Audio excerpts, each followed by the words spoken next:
realizing that I can't dwell on these mistakes, but if I can take them, if I can make them learning experiences and I can help others, that's leading.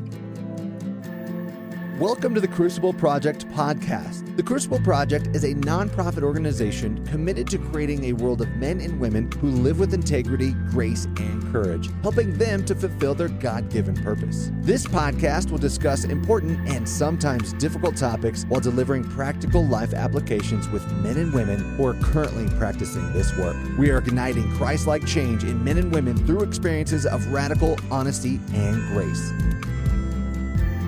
Hello, everyone.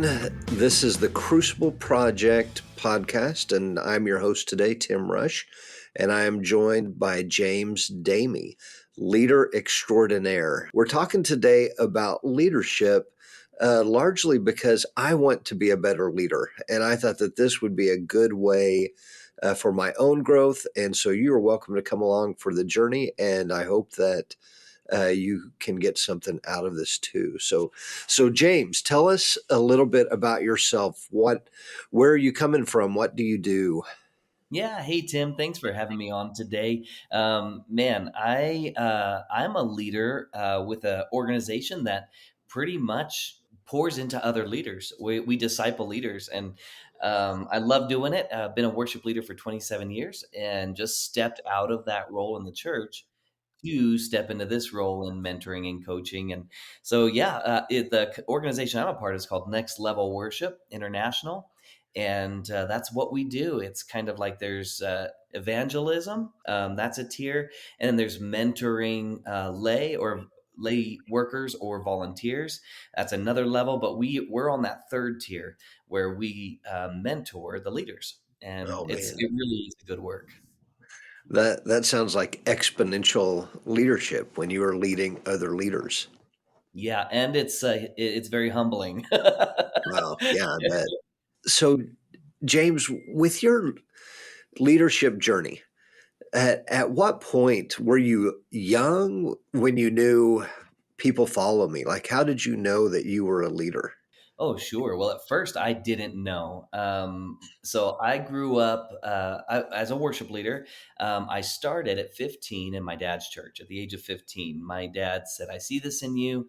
I had kind of a neat moment at a camp where I felt that God was saying, "This is what I want you to do with your life." And that's not what people around me were saying. They were all saying, "You're going to be a great preacher, just like your dad." And I knew that wasn't my calling. And so stepping into that different kind of identity and purpose, I had to step out of everybody else's expectations. And so that was the first leadership I ever did, was for myself, to lead myself out of that. And step into this. And so as I stepped into it, I actually made so many mistakes. And there's there's a funny story. It was this about halfway through the first year of leading worship at our small church in Westminster, Colorado, that my dad called me into his office halfway through the week, and he said, "You're doing great, but I need you to know something happened this week." And the whole deaf ministry left. So we had about 20 people in our deaf ministry and a signer, and they were committed to our church. And he said they all left. And I said, "Well, what happened?" And he said that they said it was because the music was too loud. and How crazy. I said, "Well, how do they know?" But he said, "Yeah, they said through the vibrations or whatever, that it was just distracting Too for them." So much. they and went to a whole nother. So that was my first conflict as a Oh worship man. leader. And that is when I finally understood, okay, this is leadership, because Yeah. I had to carry that weight that, 21 people left our church Wow. because of something that I either didn't do or I did do. Yeah. Yeah. So, and how old were you? Tell me again, how old were you when this happened? So I was about 16 then. Oh my goodness. That's a heavy weight for a 16-year-old. Yeah, absolutely. Absolutely. But it was, I remember, and take each of these steps. It's got to be a learning experience for us. Yeah. If you truly consider yourself a leader, then there should be a freedom to make mistakes. Right. Leadership and fellowship should be able to make mistakes and turn around and just learn from them, Yeah. Yeah. become better. So I want to go back to that first step of leading yourself, because that seems like such a risky step to have spoken into you. This will be your identity. This is what you're going to do, and Yeah. you're going to be just like your dad. And you decided, no, that's not my vision. So how did that feel risky to you? How did you lead yourself to take that step? Oh, completely. It definitely was risky, and I gotta say it was my relationship with Christ specifically that gave me that confidence to step Uh, into that new identity. Um, I was not ready. I can tell you right now, I was not ready to be in leadership. 15 years old, I was just really trying to play a role that I saw other people playing. So I had to start with that, and I was not good. I can tell you, I was not good. I've got so many memories that are just flooding back of mistakes that I made, but also first mistakes that I made. It was the first time I made them. But I had the leadership part for myself came into realizing that I can't dwell on these mistakes, but if I can take them, if I can make them learning experiences and I can help others, that's leading. It's just they say leadership is going before everyone else, walking the road alone before everybody else. And so you're not a leader if you just make mistakes, but you're a leader when you turn around and help somebody else who's about to make the same mistake, or who's already made that mistake, and you can help them along. That's when you've become a leader. yeah. So my next question was going to be, so how did you keep going?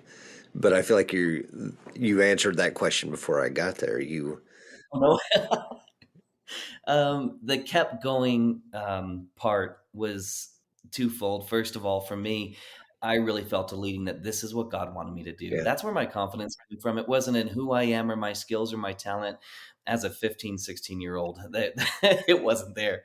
But my confidence came in fully because I trusted that this was what God wanted me to do, which at that time, worship leadership, not popular. It wasn't a career field. There was no higher education for it. It wasn't there. And so you say, even today, you say I'm a worship leader, and people go, "Cool, that sounds interesting. I don't know what that is," but unless they're kind of heavily into the church, the majority of people out there at restaurants that you talk to and just walking the street talking to people, they're not going to know what a worship leader or pastor is. And so that's where it all came from, was just trusting God that I heard him and he called me to that. Yeah, that sounds like not just leadership. Like that's trailblazing and pioneer and Mm, taking on something that other people aren't even seeing yet to follow you down mm. that road. It really did feel like that. Wow. Absolutely. And of course, when years later when I got married, my wife was extremely supportive. And yeah, so obviously the it's not a heavily compensated trade. So Yeah. pastors even get paid better than worship leaders, and so you can kind of imagine Yeah. what life was like as a young married couple, always bivocational, trivocational.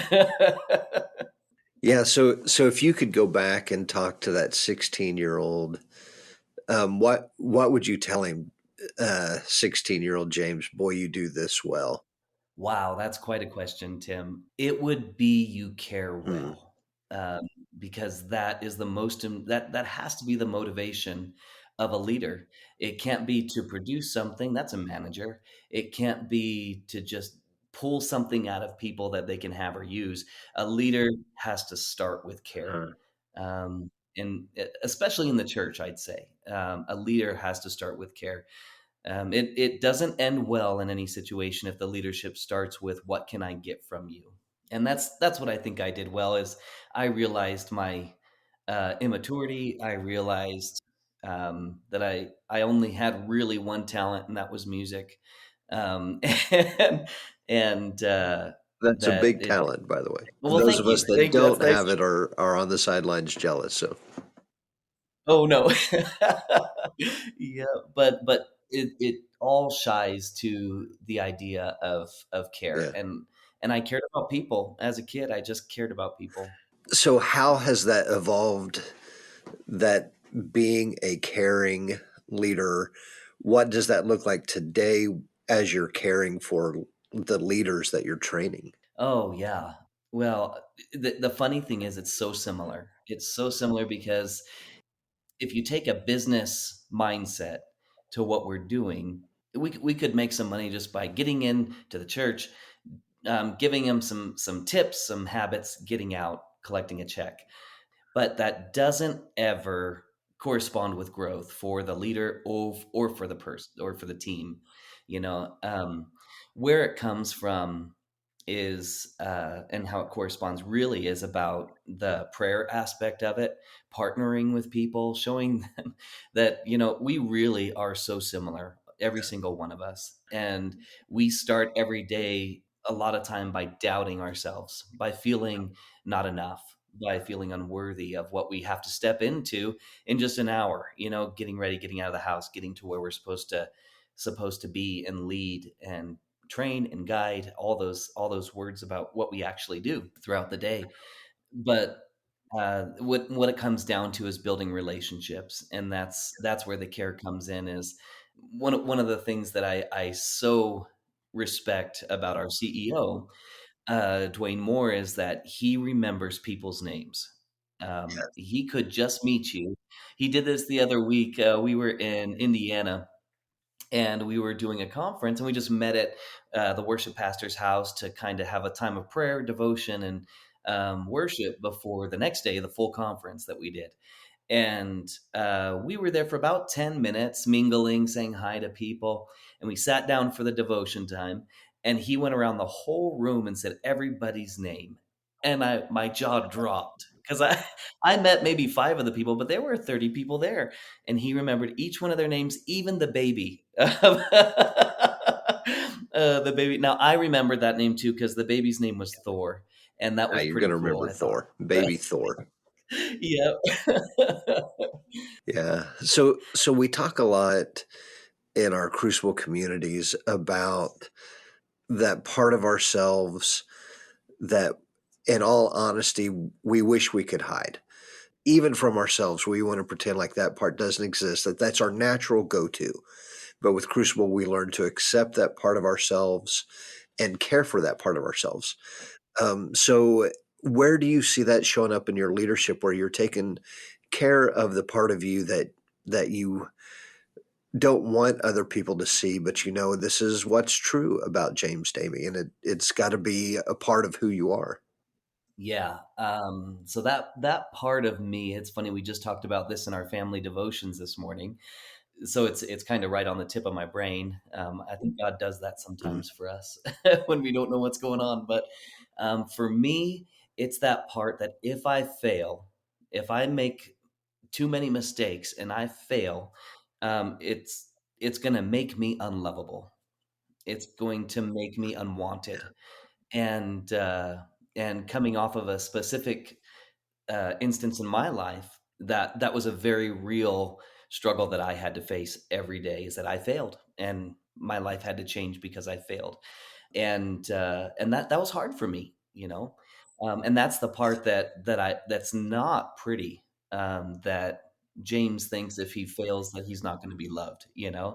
But it's not like we come up with these things. These are things that are imprinted on us at some point in our lives. And I'm not going to pretend to know the 1 or 500 instances that created that in me, but it's the surrounding with support that I think helps. And it's meeting with the Tim Rushes and the leadership at Crucible that really helps you to see that you're worth more than just that limit, that expectation. Or I guess it's a reaction, because it's not something you have to contemplate. It's not something that you have to create. It just happens in your life, right?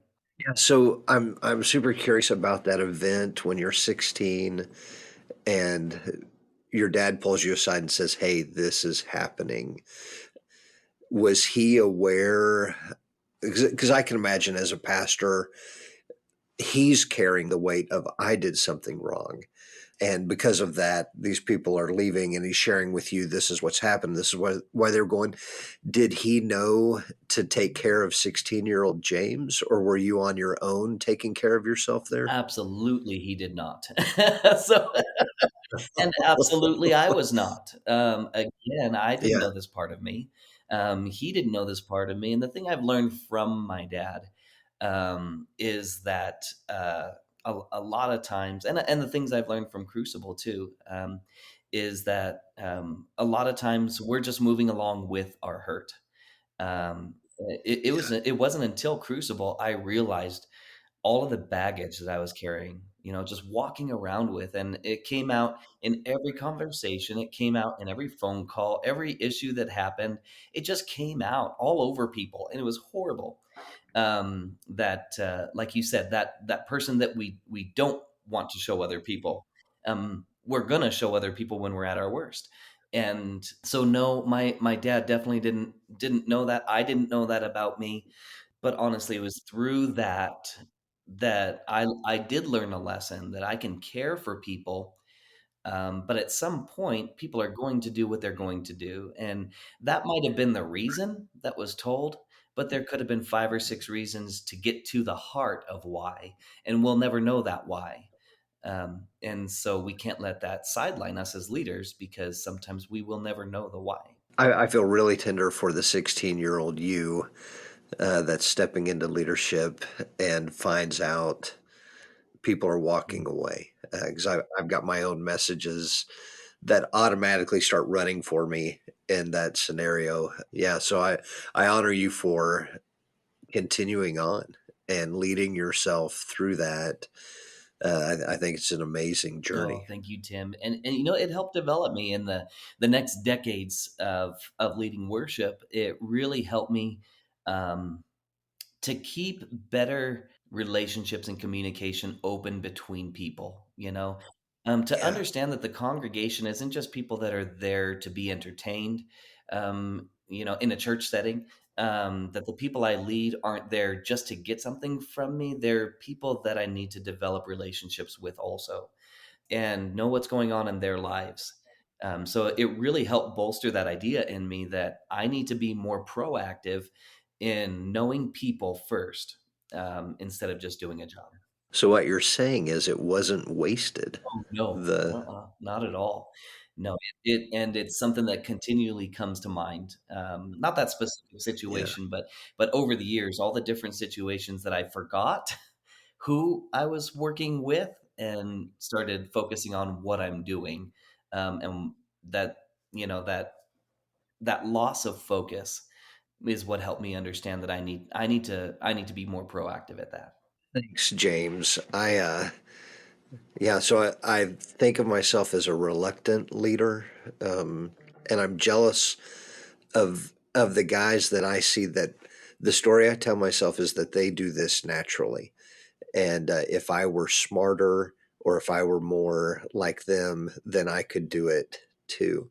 But listening to your story, I'm reminded, oh, these hurdles, these obstacles in the road, they are obstacles to go over, and they have value to the next generation. They have value to what I'm doing. So Oh, thank you for absolutely, brother. The only thing natural is our humanity.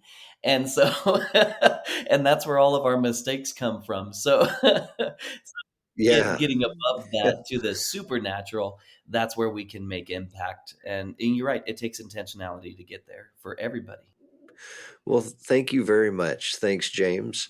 So you've been listening to the Crucible Project Podcast with James Damey, and thank you for your leadership, and thank you for the grind of leading yourself so that you can bless other men and women. We are blessed because you stick with it. So thank you. Oh, thank you, Tim. And it was great to be on this podcast with you. For more information about our weekends, please go to thecrucibleproject.org. You can also follow us on Facebook, Instagram, and Twitter. Rate and review wherever you are listening and subscribe on your preferred podcast platform. Also, don't forget to check out myjourney2.com for your free 2-week trial. That's myjourneyto.com. Thank you for listening.